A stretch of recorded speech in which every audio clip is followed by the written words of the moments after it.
తాను మరణిస్తాడని తెలుసు, తన అడుగులు వాగ్దాన దేశంలో పడవని తెలుసు, తాను శాపాన్ని మోసుకుంటూ వెళ్తున్నానని తెలుసు.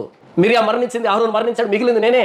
ఇన్ని లోతైన అనుభవాలు పెట్టుకొని మోషే చుట్టూ ప్రయాణం చేయవలసి వస్తుంది. ఈ కొత్త తరం వ్యక్తులు వెంట పెట్టుకొని, కొత్త కొత్త సమస్యల్ని వెంట పెట్టుకొని. మోషే కంటే ముందు ఇలాంటి నాయకుడు ఉంటే వాళ్ళని బట్టి ప్రేరేపణ పొందుతాడు, ధైర్యం వస్తుంది, ముందుకెళ్ళొచ్చు. కానీ మోషే లాంటి ప్రవక్త ప్రభువైన యేసుక్రీస్తు కాకుండా అంతకుముందు లేదు కదా. అయితే మోషే ఎక్కడి నుంచి ప్రేరేపణ తెచ్చుకున్నాడు? కేవలం దేవుని బట్టి. అయితే మనకి మోషే కంటే మరి శ్రేష్టమైన స్థితి ఏంటంటే, ఇంత గొప్ప సాక్ష్య సమూహము, పాత నిబంధన సాక్ష్య సమూహం కానీ కొత్త నిబంధన సాక్ష్య సమూహం కానీ మనల్ని మేఘం వలె ఆవరించారు.